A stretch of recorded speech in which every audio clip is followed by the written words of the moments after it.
What is the purpose of your website? This is one of the very first questions I ask my students who attend one of my SEO training workshops, and also when speaking to a prospective client for my SEO agency, TKO Marketing. Some of the more common answers I get are getting the name of business out there in the marketplace, getting new business leads, making my business more profitable.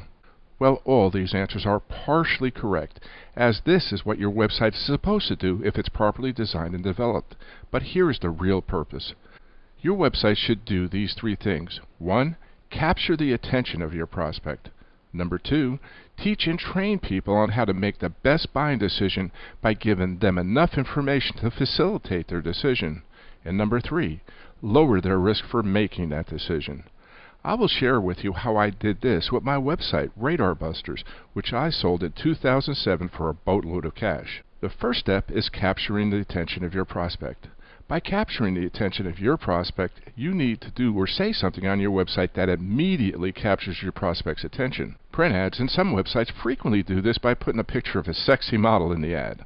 This does work into capturing the attention, but if the content in your ad is not relevant to what your prospect's needs and wants are, the brain dismisses it and moves on to something else. So how did I do this on Radar Busters? Well, how often do you see a retired cop who is now an expert in the speed counter measurement industry giving you secret information how to beat tickets and how to choose the best radar detector? Because this was both unusual and unique, I captured my prospect's attention right away, and they wanted to learn more. Educate. The next thing your website should do is teach and train, and what I call selling the belief before the relief. So the first thing you need to understand is why your prospect came to you in the first place, and what their pain points are. For my old Radar Buster site, my perfect customer just got a speeding ticket, and were looking for ways to fight it in court and avoid these in the future. So I first developed content that explained how to beat a traffic ticket in court, and then developed content on selecting the best detector for their specific needs. Lower the risk. Next, your website needs to lower the risk in their buying decision. My perfect customer's original intent when they came to my website was to spend maybe $100 on some radar detector to avoid tickets the next time. However, after they read all my reviews about radar detectors, they would realize in order to get the best protection they really need and want, it would cost them over $300. So what was the biggest risk they were taking? Having their wife find out that they spent $300 on a radar detector. So how did I lower that risk?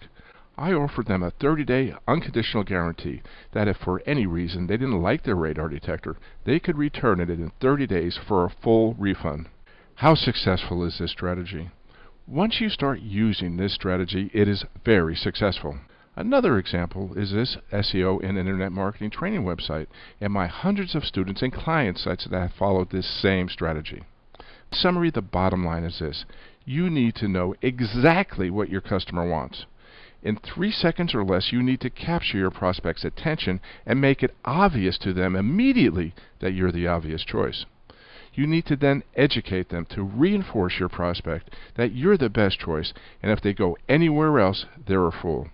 And then you need to lower the risk by removing any obstacles that stand in the way from them pressing that buy button. Your comments and thoughts. I'd love to hear your comments and thoughts about this article and video, so please add them in the comment area below. This is Roy Ryer from the SEO Roadmap. Thank you for watching, and you have a great day.